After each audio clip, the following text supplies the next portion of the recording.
చేమతి మరుపు మల్లమ్మ. ఏంటి పెనం మీద పోసి నుప్పులకు అంతగానే రంది చేస్తున్నావు? ఇట్లా రద్దు చేయకపోతే నీ మొక్కున్న సంగతి కూడా మర్చిపోతావు. గుర్తు చేసినావు కదా, ఇంట్లో పనులు అన్నట్లు నేను పోతున్నా. ఏ ఆగో, ఏంటయ్యా ఊకే నసబెట్టి చంపుతావు? ఇవాళ దేవకి పూల పండ్లు అని చెప్పలేదా? నాకు పులుపల్లేంది నాన్న విచిత్రంగా. పూల పండ్లు నీకు కాకపోతే నాకు పెట్టిస్తాడా ఏంటి మీ నాన్న? నోరు మూసుకొని పుస్తకాలు ఇంట్లో పెట్టి చీర కట్టుకోపోనాడు. నువ్వు కూడా అట్లా అంటావేంటమ్మా? మరో 2 నెలల్లో 10వ తరగతి పరీక్షలున్నాయి. అయినా నేను బాగా చదువుకొని కలెక్టర్ అవుతాను. నాకు ఇప్పుడే పెళ్ళొద్దాం. చూడు బిడ్డ, కలెక్టర్ కావాలంటే చాలా పైసలు అవుతాయి. అంత స్తోమత మన దగ్గర లేదు తల్లి. కలెక్టర్ అయ్యి ఎవరిని ఉద్ధరిస్తావే? నువ్వు ఎవరిని ఉద్ధరిస్తావు? ఒకరింటికి ఇస్తే పోయేదానివి నువ్వు. నీకు పెట్టే పైసలన్నీ మీ అన్నగారికి పెడితే పెద్దగా ఉద్యోగం చేసి మమ్మల్ని చేస్తాడు. చక్కగా చదువు బంద్ చేయి. అదేంటమ్మా, ఇద్దరం నీ కడుపున పుట్టిన వాళ్ళని కదా. ఇద్దరిని అన్ని విషయాల్లో సమానంగా చూడకపోయినా కనీసం చదువు విషయంలోనైనా చూడండి అమ్మా. నేను బాగా చదువుకొని కలెక్టర్ కావాలని ఆశగా ఉంది, కాదనకండి. ఆడపిల్ల అంటే భారం కాదు, బంగారం అని నిరూపిస్తాం. చూడు బిడ్డ, 10 పాస్ అయితే మీ బావ నిన్ను పెళ్లి చేసుకొని అన్నాడు. అలా కాస్త మస్తుకుంది. నా మాట విని మీ బావ కోపం నన్ను పెళ్లి చేసుకో తల్లి. అయ్యో నాన్న, మనిషికి తరగని ఆస్తి చదివేనని మా టీచర్ చెప్పారు. చదవని ఆస్తి ముందు ఏ డబ్బు పనికిరాదు నాన్న. అయినా నేను 10 పాస్ కావద్దని చెప్పడానికి వాడేవాడు నాన్న. అలాంటివన్నీ ఈ జన్మలో కాదు, ఏ జన్మలో కూడా పెళ్లి చేస్తాను. ఏందే నోరు మస్తు పెద్దగా చేసి మాట్లాడుతున్నావు? 10 గాలేవు కానీ మా మాట వింటలేదు. ఇంకా పెద్దగా అయితే మా మాట వింటపోయినావు నువ్వు. మీకు అంతగా పెళ్లి చేయాలని ఉంటే నాకన్నా పెద్ద అన్న అన్నాడు కదా, వీడికి చేయండి పెళ్లి. హలో సిస్టర్, కలలు కనను వాటిని సాకారం చేసుకోండి అని దివంగత రాష్ట్రపతి అబ్దుల్ కలాం గారు చెప్పారు. నేను డాక్టర్ కావాలని కలలు కంటున్నాను. నన్ను పెళ్లి ఊబిలోకి లాగి నా కలల్ని కలలుగా చేయండి. మీకొక్కడికే ఉందా కలలు కని స్వేచ్ఛ? నాకు లేదా? ఆడపిల్లలకు ఉంటుందో ఉండదో గాని అని నీవే ఆలోచించుకో. ఒకవేళ ఉన్న ఏదైనా అమ్మ నాన్నలతో సామరస్యంగా మాట్లాడి నిర్ణయించుకో. ఓకే బాయ్ సిస్టర్, నీకు కాల్. ఇది ఇంతగా చెప్తున్నా వినట్లేదు. పుస్తకాలు ఇలా ఇల్లు. నా మాట విను బిడ్డ, నా మాట విను బిడ్డ. మీ మామకు నేను మాట ఇచ్చినాను, నా ఇజ్జత్ తీయకు తల్లి.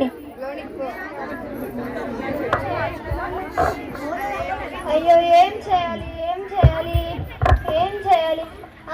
మా మేడం చెప్పారు కదా, జీసీఈసీ క్లబ్లో బాల్య వివాహం ఆపడానికి 1098కి కాల్ చేయమని చెప్పారు. సరైన సమయానికి గుర్తొచ్చింది. ఇప్పుడే ఆ నంబర్కి కాల్ చేస్తా.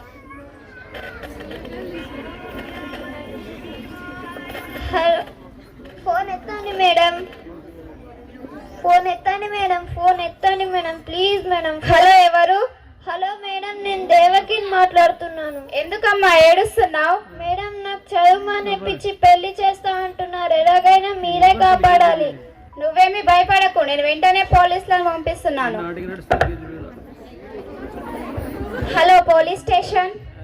ఎవరితో ఫోన్ లో మాట్లాడుతున్నావు? నువ్వు ఈ పెళ్లి చేసుకోకపోతే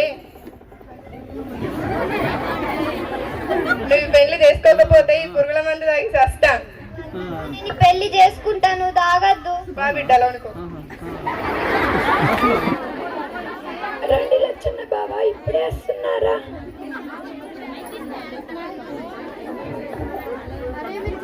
అవును, ఇప్పుడే వస్తున్నాం. రండి కూర్చోండి.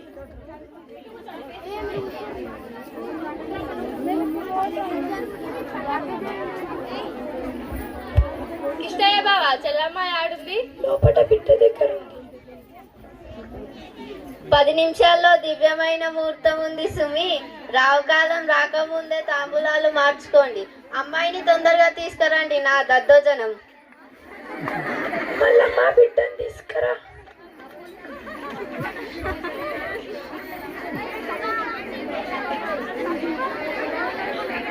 అమ్మాయి బేషుగ్గా ఉంది. పేరేంటమ్మా? దేవకి గోపన్న నామస్య. సుముహూర్త సుముహూర్తోస్తు. తామిద్దరు తాంబూలాలు ఇచ్చిపుచ్చుకోండి.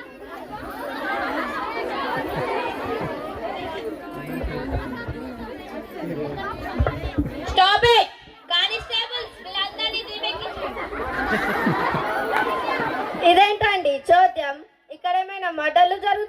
మమ్మల్ని అరెస్ట్ చేయడానికి? మైనర్ తీరని బాలికల వివాహం చేయడం చట్టనిత్య నేరం. అందుకు కానులైన మీరందరూ ద్రోహులే. చదువు మానిపించడంలో నాకు సంబంధం లేదు.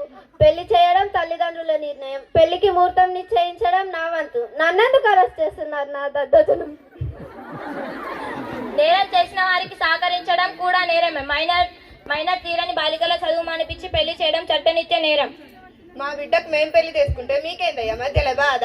చూడమ్మా, 18 సంవత్సరాలు నిండని అమ్మాయిలకు 21 సంవత్సరాలు నిండని మగపిల్లలకు పెళ్లి చేయడం చట్టనిత్య నేరం. పోలీసులకు ఫోన్ చేసినా మా ఇజ్జత్ మొత్తం తీసినావు. ఈ రోజు నువ్వు చచ్చిన రోజు అనుకుంటావు. మా ఇంట్లోకి వెళ్ళిపో. చూడు బిడ్డ, మా మాట కాదని ఇంకోసారి కడప లోపట అడుగు పెడితే మేమిద్దరం పురుగుల మందు తాగి తెస్తాం.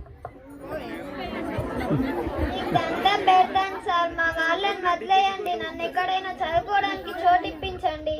చూడమ్మా, నీలాంటి అమ్మాయిల కోసమే కేజీబీవీని నిర్వహించింది. అక్కడ నువ్వు ఎంత వరకైనా చదువుకోవచ్చు. పదమ్మ పోదాం.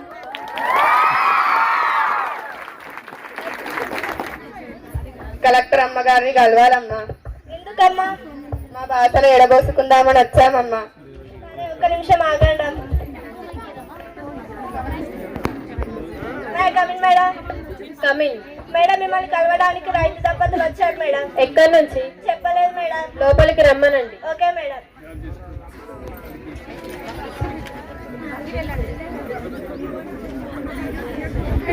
ఉండాలమ్మా.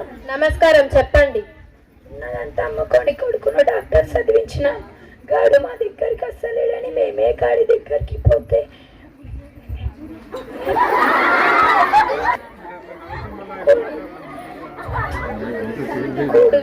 మూడు దినాలైతుందమ్మా. పంట నష్టం కింద 500 రూపాయలు ఇప్పించండి అమ్మా మీ బాంచం. మీరేమోదమ్మా? గిట్టపల్లి నుంచి వచ్చానమ్మా. పాపిస్తే దాన్ని. నాకు కూడా నీ అంతటి బిడ్డున్నదమ్మా. అమ్మా, నేను చదువుకొని కలెక్టర్ అవుతానంటే ఆడపిల్లకు చదువు ఎందుకని మానే పిలిచి ఇంట్లో నుంచి వెళ్ళగొట్టేసినాం. నువ్వే మా మీద దయచూపమ్మా.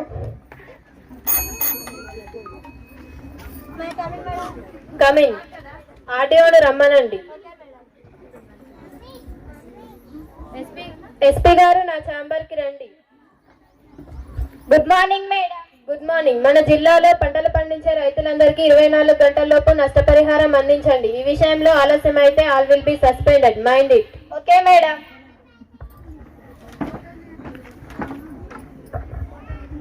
Yes madam. నకిలీ విత్తనాలు అమ్మే షాపులన్నింటినీ ఫైండ్ అవుట్ చేసి సీజ్ చేయండి. అలాగే సంబంధిత వ్యక్తులందరినీ అరెస్ట్ చేయండి. Do as it as possible. It's my order. Okay madam. నిన్ను చూస్తుంటే నా బిడ్డ లెక్కనే ఉన్నా అమ్మా. మాకు ఇంకొక సహాయం చేయండి అమ్మా. ముసలుండే చోటుకు మమ్మల్ని చేర్చండి అమ్మా. నన్ను క్షమించండి నాన్న. నేనుండగా మీరు దిక్కులేని వారు ఎలా అవుతారు? అంటే నువ్వు నా బట్టే దేవకమ్మవా? అవును నాన్న, నేను నీ కూతురు దేవకిని. అమ్మ, నేను నీ కూతురు దేవకిని. పాపిష్టి దానను, నన్ను అమ్మ అని పిలవద్దమ్మా. నువ్వు చదువుల తల్లి. నువ్వు ఎక్కడుంటే అక్కడ నీ చుట్టుపక్కలంతా చల్లగా ఉంటుందమ్మా. అమ్మ, ఢిల్లీకి రానైనా తల్లికి కూతురే కదా. పదండి, మన బంగ్లాకి వెళ్దాం.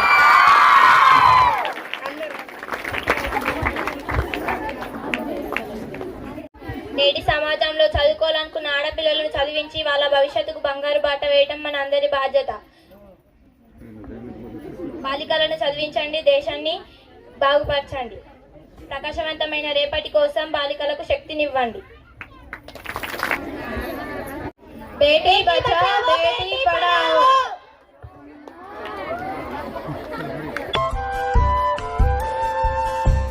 ఎదలోతులో ఏ మూలనో నిదురించు జ్ఞాపకాలు నిద్రలేస్తున్నాయి, గుర్తుకొస్తున్నాయి, గుర్తుకొస్తున్నాయి.